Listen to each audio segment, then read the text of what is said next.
সারপ্রাইজটার প্ল্যানের সম্পর্কে আমার তো অতটা আইডিয়া ছিল না, বাট হঠাৎ করে বললো তাড়াতাড়ি প্যাকিং করে নাও, এইবার বার্থডে সেলিব্রেশন হবে পাহাড়। ঘুরতে বেরোনোর আগেই আমার একটা অশোকনগরে পার্টি মেকআপের লুক ছিল, সেটা করে রেডি হয়ে বেরিয়ে পড়লাম। যেহেতু আমাদের ট্রেন শিয়ালদা থেকে, তার জন্য অশোকনগর থেকে যেতে হবে লোকাল ট্রেন ধরে শিয়ালদা। কখনো কখনো ট্রেন এতটা লেট করে আমরা হাতে 2 ঘন্টার টাইম নিয়ে বেরোলেও সেই বিপদের মুখে পড়তে হয়। আজকে ছিল সেই দিনটা। লোকাল অশোকনগর থেকে 8:10, এখন 9:40 বাজে, শিয়ালদা পৌঁছাতে পারলাম না। আমাদের ট্রেন 10:05-এ।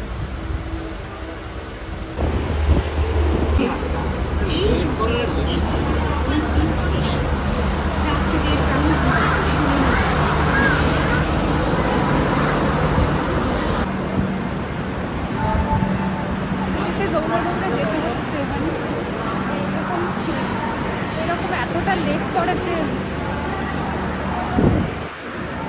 ভাবতেই পারিনি এতটা লেটে ট্রেনটা পৌঁছাবে। অবশেষে দৌড়ে দৌড়েই আমাদের ট্রেনের কাছে পৌঁছাতে হলো। আর ট্রেনে ওঠার আগেই বুক করছিল, কারণ চারিদিকে এত ট্রেন অ্যাক্সিডেন্ট হচ্ছে, ট্রেনে ওঠার আগেই ভয় লাগে। তাই প্রণাম করেই উঠে পড়লাম। আমরা যখন গ্রুপে ট্রাভেল করি তখন এতটা এনজয় করি আমরা ট্রাভেলিং করার সময়, কিন্তু দুজন যখন একসাথে ট্রেনে যাওয়া হয় তখন সত্যিই বোরিং লাগে। তাই বসে বসে আমি ভিডিও এডিট করে দিচ্ছিলাম। তবে প্লেনের থেকে ট্রেনে ট্রাভেল করতেই আমার বেশি ভালো লাগে। প্লেনে তাড়াতাড়ি পৌঁছে যায় ঠিকই, কিন্তু ট্রেনের মজাটাই অন্যরকম। যথারীতি সকাল সকাল আমরা পৌঁছে গেলাম এনজেপি স্টেশনে। এই নিয়ে এনজেপি স্টেশনে আমার 6বার আসা। 2বার সিকিমে গেছিলাম, আর এই নিয়ে 4বার আমার দার্জিলিংয়ে যাওয়া। এবার অনেকে ভাবতে পারো দার্জিলিংয়ে এমন কি আছে যে 4বার করে যেতে হয়। এইবারে আমার দার্জিলিংয়ের ব্লগগুলো দেখলেই তোমরা বুঝতে পারবে আমি নতুন করে কোন কোন জায়গায় গেছিলাম। তারপরে হয়তো তোমরাও আবার নতুন করে দার্জিলিং। আর সত্যি কথা বলতে এইবার আমরা দেখতে যাচ্ছিলাম যে নিজেরা প্ল্যান করে গেলে কি করে দার্জিলিং ঘোরা যায়। তো সম্পূর্ণ প্ল্যানিংটা নিজেদের করা, এই ভিডিওগুলো দেখলে তোমরা বুঝতে পারবে।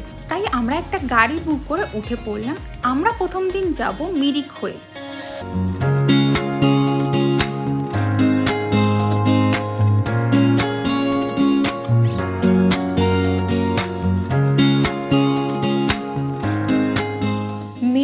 দার্জিলিংয়ে যাওয়ার পথটা এতটাই সুন্দর যা সবার চোখ আকর্ষিত করে।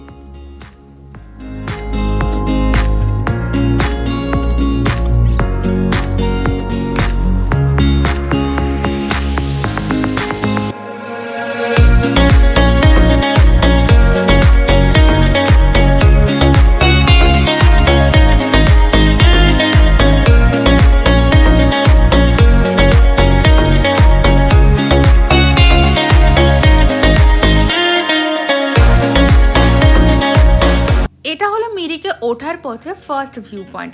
মিরিকের সৌন্দর্যটা এতটাই সুন্দর যেটা তোমরা ভিডিওতে দেখতেই পাচ্ছ।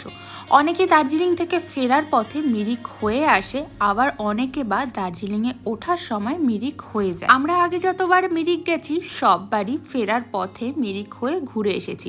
এবার ফার্স্ট টাইম যাওয়ার সময় মিরিক হয়ে যাচ্ছি। আমি কালকে ট্রেনে ওঠার সময় যে ড্রেসটা পরে উঠেছিলাম সেটা পরেই আছি, আর চুল বেঁধেছিলাম, পুরো চুল হাওয়াতে এলোমেলো হয়ে গেছে। বাট আমি এইভাবেই পুরো প্রকৃতিটাকে এনজয় করছি, কারণ প্রকৃতির সৌন্দর্য দেখার জন্য নিজেকে সুন্দর করে রাখাটা জরুরি নয়। এরপর আমরা চলে যাব মিরিক লেক। মিরিক লেকের মূল আকর্ষণ হলো সুমেন্দু হ্রদ, যেটা বর্তমানে মিরিক লেক নামেই পরিচিত। লেকটির পাশেই আছে পাইনের বন, যেটা লেকটির সৌন্দর্যকে আরো দ্বিগুণ করে তুলেছে। শুধু এই মিরিক লেক নয়, লেকে যাওয়ার পথে চা বাগান দিয়ে ঘেরা এই সুন্দর রাস্তাটিও পর্যটকের মন আকর্ষিত করে। এখানে ফার্স্ট টাইম আমি বোটিং করছি, চাইলে তোমরা বোটিংও করতে পারো, আবার হর্স রাইডিংও করতে পারো।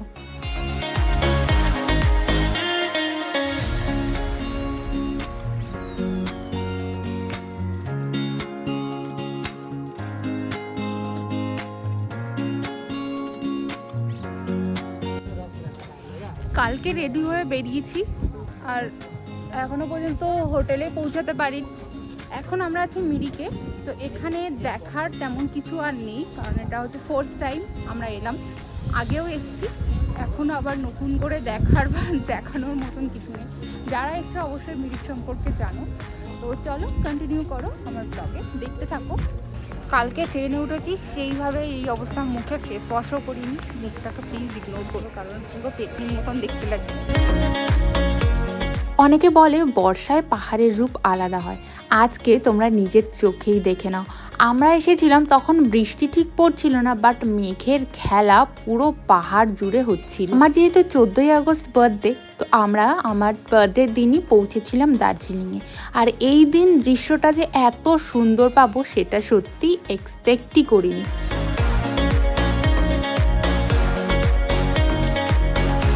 এখানে আমার প্রি ওয়েডিংয়ের শ্যুট হয়েছিল এই ভিতরেই, তখন হচ্ছে গার্ডেনের ভেতরে ঢুকতে দিত। এখন দেন আমার ওখানে শ্যুট, আমার কিছু বলার নেই, আমাকে পেতনির মতন দেখতে লাগছে, চুলগুলো সব খুলে খুলে পড়ে যাচ্ছে, আর কি বলবো। এইটুকুই দেখি দাও, ঘুরে ঘুরে একটু দেখি দাও স্টেটটাকে, একটু হাত দিয়ে, তোমার হাত দিয়ে দেখি দাও না। এখান থেকে এই সারি সারি ঝাউবন, ওইদিকে ঢালু আছে, ওই ভিতরে ঢুকলে ভিউটা ভালো দেখা যায়। ভিতরে ভিউটা দারুণ, আমাদের প্রি ওয়েডিং শ্যুটে ভিউটা আছে দারুণ, দুর্দান্ত ভিউ, কিন্তু ঢুকতে দিচ্ছে না। এইসব জঙ্গলে বর্ষাকালে প্রচুর পরিমাণে যোগ বের হয়, তার জন্য সব সময় সাবধানে চলাফেরা করাটা অত্যন্ত জরুরি।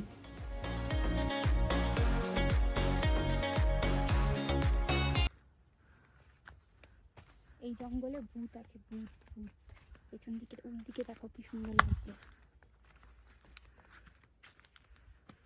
এখানে একা একা কখনো আসবে না, ভূতে ধরবে।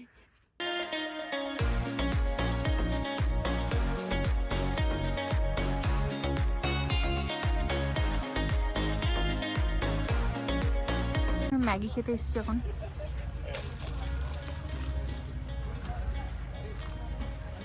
ওয়াই ওয়াই, এটা মানুষ একটা হচ্ছে যেমন আমরা ম্যাগি খাই সেইভাবেই খায়, আর একটা খায় হচ্ছে এটাকে জাস্ট ক্র্যাশ করে আর ভেতরে মশলাটা মিশিয়ে এটাকে এইভাবেই খায়। কারণ এর ভেতরে যে নুডলসটা থাকে ওটা অলরেডি ফ্রাই করা থাকে, তো সেটা এমনি কাঁচাই খেয়ে নেয়।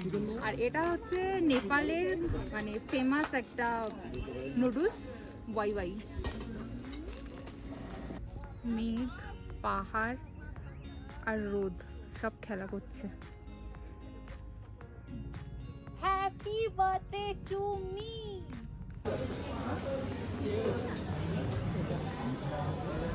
এখানে এই জায়গাটা একদম নাম করার জায়গা, যেখানে দার্জিলিং যদি কেউ প্রথমবার আসে তো সামনে ফটো অবশ্যই। আমরা পৌঁছে গেছিলাম 5টা নাগাদ, দেন একটু রেস্ট করে রাত্রে ডিনারের জন্য চলে গেছিলাম গ্লেনারিসে।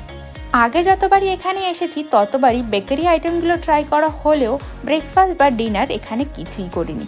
আজকে আমাকে স্পেশালি ডিনার করানোর জন্য নিয়ে যাওয়া হয়েছিল গ্লেনারিসে। দার্জিলিং শহরে এরকম বহু বছর পুরনো রেস্টুরেন্ট অনেকই আছে। এইবার ট্রিপটাতে আমরা এরকম ধরনের পুরনো রেস্টুরেন্টগুলোর খাবার ট্রাই করব, আর অবশ্যই তোমাদেরকে জানাবো কেমন ছিল এখানকার খাবার। এটি তৈরি করা হয়েছিল 1885-এ, যেটা প্রায় 150 বছর পুরনো। এখানে পুরোপুরিভাবে ওয়েস্টার্ন কালচারটাকে মেনটেন করে রাখা হয়েছে।